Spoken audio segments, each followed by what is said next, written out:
I stood at the altar, looking at Claire in her white dress, and for a moment everything felt surreal. We were getting married at a small vineyard outside Seattle, surrounded by friends and colleagues. But then I saw them at the back, standing awkwardly near the entrance. My father Robert, my mother Linda, and my brother Kevin. They were not invited. Claire had sent them invitations without telling me. The irony hit me hard. The woman beside me, the love of my life, was the younger sister of Stephanie, the person who destroyed everything 16 years ago. Before I take you back to where it all fell apart, I need to know something. Where are you watching this from? Drop your location, in the comments hit that like button and subscribe, because this story has more twists than you can imagine. Trust me, you will want to hear how betrayal, violence, and 16 years of silence led to the most unexpected ending of my life. Let me take you back to when I was 22 years old. I was working at my family's carpentry workshop in Portland, Oregon. It was not just a business. It was our legacy passed down through 3 generations. My father Robert had learned the craft from his father, and he taught me everything he knew. Every piece of wood had a story. Every joint had to be perfect. That was the standard in our family. My mother Linda handled the books. She was meticulous with numbers, always making sure we stayed profitable without sacrificing quality. My older brother Kevin was in law school at the time, but he still helped out on weekends. We were close back then. Sunday dinners were sacred in our house. Mom would cook pot roast, and we would sit around the table talking about everything from sports to politics to the latest project at the workshop. I was not rich, but I was happy. I had a purpose. My father would often put his hand on my shoulder and say, "Son, this will all be yours one day. You are going to make this place even better than I did." Those words meant everything to me. I had dreams of expanding the workshop, maybe hiring more craftsmen, taking on bigger projects.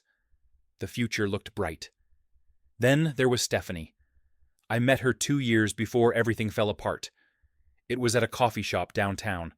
She was sitting by the window working on her laptop, and when I walked in, she looked up and smiled.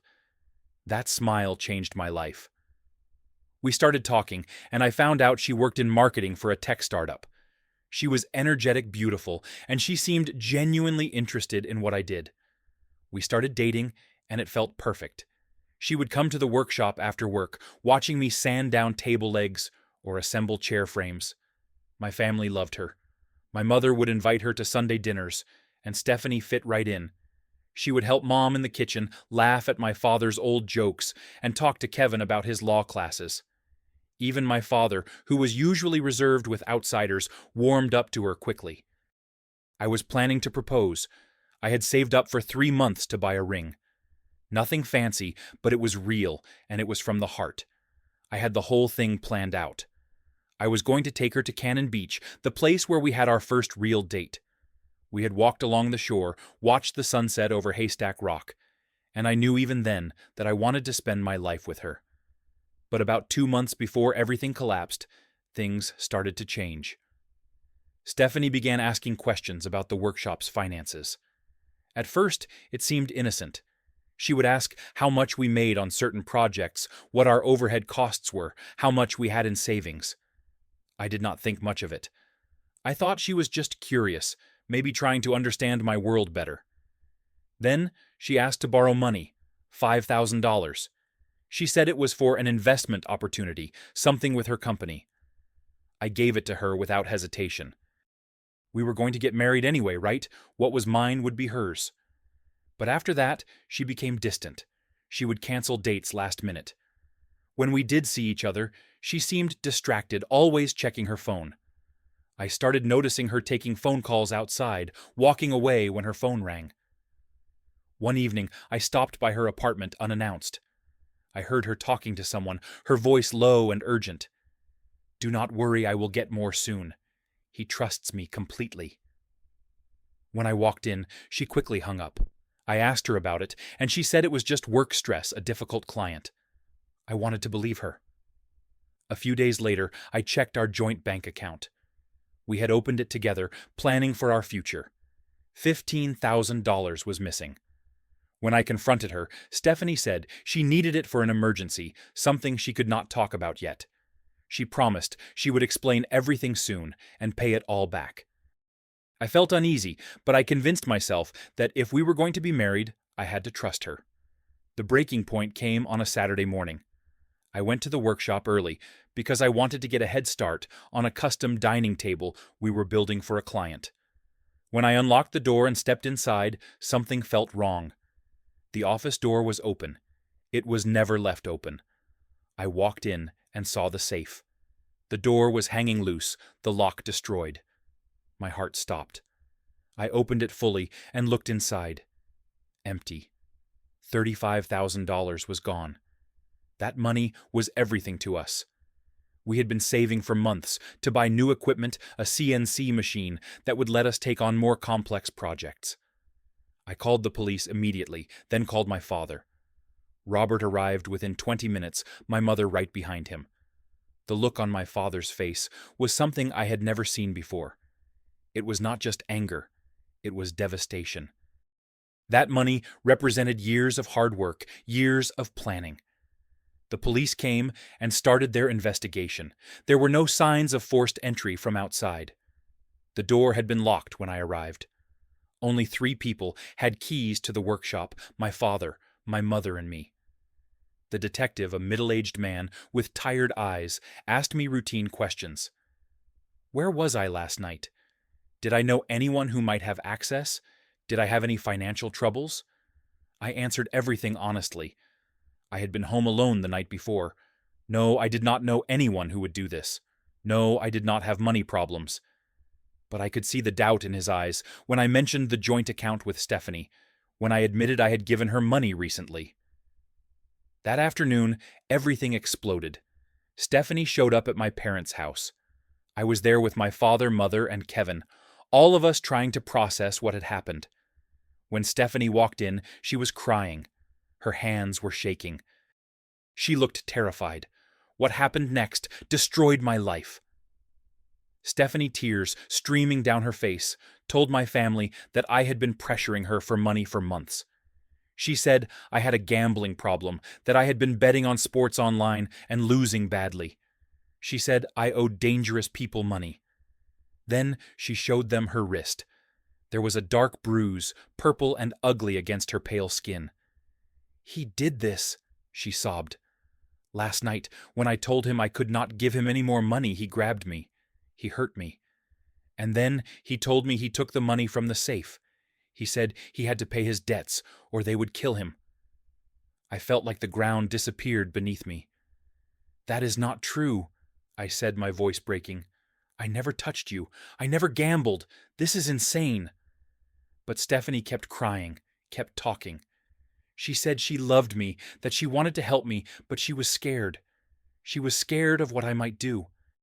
She begged my family not to let me go to jail, but she also said she could not be with me anymore. She could not be with someone who hurt her. My father stared at me. My mother covered her mouth with her hand, tears forming in her eyes. Kevin looked between Stephanie and me, his jaw clenched. "Zane," my father said slowly, "you need to tell us the truth. Right now." "I am telling the truth," I said desperately. "I did not do any of this. I did not take that money. I never hurt her. Dad, you have to believe me." But I could see it in their eyes. They believed her. Stephanie was crying, broken, vulnerable. I was the one who had access to the safe. I was the one who had been giving her money. The bruise on her wrist was real. Kevin stepped forward, and before I could react, his fist connected with my face. Pain exploded across my jaw, and I stumbled backward. "How could you?" he shouted. "How could you hit a woman? How could you steal from your own family?" My father grabbed Kevin, pulling him back. "Enough," he said. But then he turned to me, and his eyes were cold. "I do not know who you are anymore. If you needed help, you should have come to us. But you lied, you stole, you hurt someone we care about." "I did not do this," I repeated, tasting blood in my mouth. My mother was sobbing now. "I do not understand," she whispered. How did we not see this? How did we not know? Stephanie left after that, still crying, saying she needed time to think about whether to press charges. My family told me to leave. Just like that. 22 years of being their son, their brother erased in one afternoon. My father said the words I will never forget. You are no longer my son. Get out. I grabbed what I could fit in a backpack and left. I had nowhere to go. I ended up at a cheap motel on the outskirts of town. 2 days later, the police arrested me. Stephanie had filed a report for domestic violence. The bruise on her wrist was evidence. The missing money from our joint account, the withdrawals I had made to give to her, all of it, looked like proof of my supposed gambling problem. I tried to explain, but no one listened. I could not afford a good lawyer. My family would not help me. They had already decided I was guilty. The public defender assigned to me was overworked and underpaid. He advised me to take a plea deal. If I went to trial, he said I could face serious jail time. The evidence was against me. A plea deal would give me probation, keep me out of prison. I took the deal because I had no choice. 2 years of probation, a restraining order keeping me away from Stephanie, and a record that marked me as an abuser. The label followed me everywhere. It did not matter that I was innocent. On paper, I was guilty. I left Portland and never looked back. I moved to Seattle with what little money I had left. I found a tiny studio apartment in a rough neighborhood and started taking whatever work I could find. I washed dishes at a diner. I loaded trucks at a warehouse. I did landscaping, anything to survive. The first year was the hardest. I was alone in a city where I knew no one. My family had completely cut me off. No phone calls, no letters. It was like I had died. Some nights I would lie awake and wonder if it would have been easier if I actually had. The anger, the betrayal, the injustice of it all ate at me from the inside. But I refused to break. If I gave up, then Stephanie won. If I let this destroy me, then everything I had lost would be for nothing. So I kept going. I started taking online courses in carpentry and furniture design during my free time. I watched tutorials, read books, practiced whenever I could. After 2 years, I had saved enough to buy some basic tools. I started making small pieces in my apartment, simple chairs and side tables. I sold them online at flea markets anywhere I could. It was slow at first, but I was good at what I did. My father had taught me well, even if he did not know it anymore. Word spread. People started seeking me out specifically. After 5 years, I had enough money to rent a small workshop space. Nothing fancy, just a garage with good lighting and enough room for my equipment. I called my business Forge and Grain. I specialized in custom furniture, handcrafted pieces made from reclaimed wood. Each item was unique. I poured everything I had into my work because it was all I had left. My business became my identity. By year 10, I had 10 employees. By year 15, Forge and Grain was one of the most respected custom furniture companies in the Pacific Northwest. We worked with interior designers, architects, high-end clients who appreciated craftsmanship. I had built something from nothing. I had proven that I could survive. But success did not heal the wound. Every Sunday I thought about those family dinners. Every time I completed a difficult project, I wished my father could see it. The anger had faded over the years, replaced by a hollow sadness. I had moved on, but I had not moved past it. Then, 14 years after I left Portland, I met Claire at a furniture expo in Seattle. She was an interior designer, 28 years old, with an eye for quality that impressed me immediately. She stopped at our booth and spent 20 minutes examining a dining table we had made from salvaged barnwood.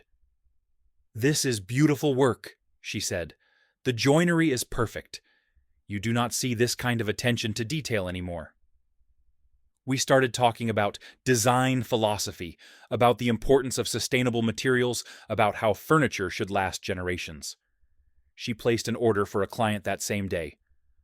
Over the next few months, we worked together on several projects. Claire would come to the workshop to check on progress, and we would end up talking for hours. She was different from anyone I had met. She was genuine.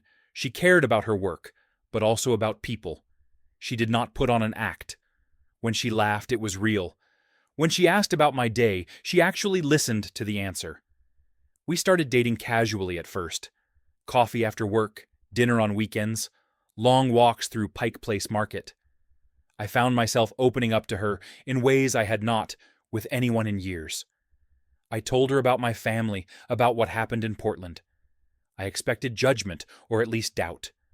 But Claire just listened. When I finished, she took my hand and said, "I believe you." Those 3 words meant more than she could know. 2 years into our relationship, Claire and I were talking about moving in together. We were at her apartment one evening, having dinner when she went quiet. I could tell something was on her mind. "What is wrong?" I asked. She took a deep breath. "I need to tell you something. I should have told you a long time ago, but I was scared." My stomach tightened. "What is it?" "Stephanie is my sister," she said. "My older sister." I felt like I had been hit by a truck. "What?"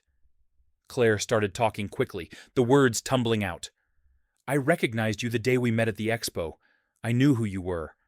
I had heard about you from family gossip years ago, but I did not say anything because I wanted to know the real you first." I stood up, backing away. "You have known this whole time. You have been lying to me." "I did not lie," she said, tears forming. "I just did not tell you. And there is more. Zane Stephanie did lie about everything. I know because I was there." She explained everything. 16 years ago, Claire had been 12 years old. Stephanie was her older sister, and even back then, Claire knew something was wrong. Stephanie had gotten involved in gambling online poker specifically. She had lost tens of thousands of dollars and owed money to dangerous people. Claire had overheard conversations. She had seen Stephanie practicing how to create bruises on herself, hitting her own wrist against furniture. The night before she accused me, Claire had confronted her. Stephanie had laughed it off, told her little sister not to worry about adult problems. But Claire knew what was coming. When Stephanie accused me and showed that bruise, Claire tried to tell her parents the truth. But no one believed a 12-year-old over an adult. Her parents dismissed it as sibling rivalry, a child making up stories. After everything fell apart, the stress destroyed Claire's family too. Her parents divorced. Stephanie disappeared with the money she had stolen. Claire lost contact with Stephanie for years. She changed her last name to her mother's maiden name after the divorce. When she met me at that expo, she saw an opportunity to finally make things right. She fell in love with me genuinely, but she also wanted to help me get justice. I did not know what to feel. Anger, relief, betrayal. But as I looked at Claire crying and vulnerable, I realized she had risked everything to tell me this. She could have kept quiet. We could have lived our lives and I never would have known. But she chose honesty. "I can prove it," she said. "I can prove everything." Over the next 6 months, Claire hired a private investigator. They found Stephanie living in San Diego, married to a businessman. Through careful digging, they uncovered a pattern. Stephanie had done this before to other men. She would get close to them, manipulate them, take their money, and disappear. There were at least 3 other victims we could find. Claire also found old emails and text messages from Stephanie's phone recovered from a cloud backup Stephanie had forgotten about. In those messages, Stephanie talked about her plan with a friend. She joked about how easy it was to fool my family. She bragged about the money she had taken. We took everything to a lawyer. Because so much time had passed, criminal prosecution was not possible. The statute of limitations had expired, but we could file a civil suit. More importantly, we could present the evidence to my family. Claire wrote a letter to my father, my mother, and Kevin. She included all the evidence. She explained who she was, how she knew the truth, and she invited them to our wedding. I did not know about the invitation until later. Claire wanted to give them a chance to make things right, even if I did not. That brought me back to the moment I started with. My wedding day. Claire and I stood at the altar at that vineyard outside Seattle. The ceremony was simple, intimate, surrounded by the people who mattered to us now. When I turned and saw my family at the back, my first instinct was anger. They had no right to be here. But then I saw their faces. My father looked like he had aged 20 years. My mother was crying silently. Kevin stood with his head down, unable to meet my eyes. After the ceremony, after we had said our vows and kissed and walked back down the aisle, my father approached. Claire squeezed my hand and stepped back, giving us space. Robert walked slowly, like each step hurt.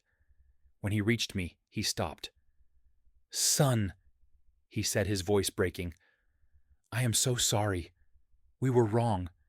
We should have believed you. We should have fought for you. We failed you in every way that matters." My mother came up beside him, tears streaming down her face. "We lost 16 years with you," she whispered. 16 years we can never get back. I do not expect you to forgive us. I just need you to know that we are sorry. We are so, so sorry." Kevin was the last to approach. He knelt down in front of me. "I hit you," he said, his voice thick. "I called you a liar. I turned my back on my own brother. I do not know how to live with that." I stood there, looking at the three of them, and I felt something shift inside me. The anger I had carried for so long started to crack. Not because they deserved forgiveness, but because I deserved peace. Holding on to that rage was like drinking poison and expecting them to die. "I do not hate you," I said finally, "but I cannot go back to what we were. Too much has changed. I have changed. I built a life without you. I had to. And that life is good." My father nodded. "We understand. We just want a chance. Even if it is just to know you are okay. Even if it is just an email once a year. Anything." I looked at Claire, who had given me this moment. She could have let me go on hating them forever. Instead, she gave me the choice. "We can try," I said, "but it will take time, a lot of time." "We will wait as long as it takes," my mother said. They stayed for the reception. It was awkward, painful in some ways, but it was also a beginning. Not of what we had before, but of something new, something honest.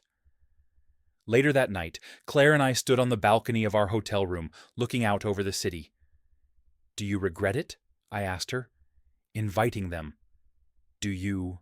she countered. I thought about it. "No. I think I needed to see them one more time, to know that the choice to forgive or not forgive was mine. You gave me that." She leaned her head on my shoulder. "You gave me something too.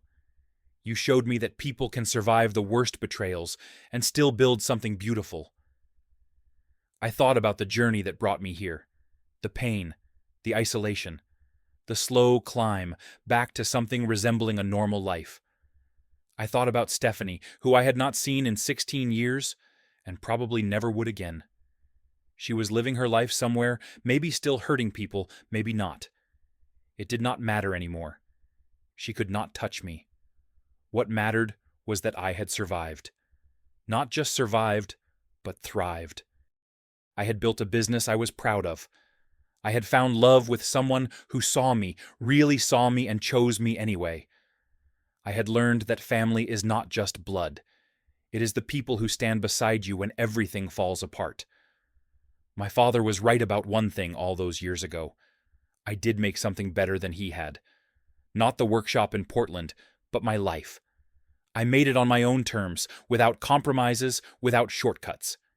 Every piece of furniture I built, every client I earned, every employee I hired, it all meant something, because I had done it after losing everything. Sometimes the family you build is stronger than the one you were born into. And sometimes the person who saves you is the last one you would expect. So here is my question for you. Have you ever been betrayed by the people you trusted most? Have you ever had to rebuild your life from nothing? Drop your story in the comments below. Hit that like button if this resonated with you. Subscribe, because I share more stories about overcoming the impossible.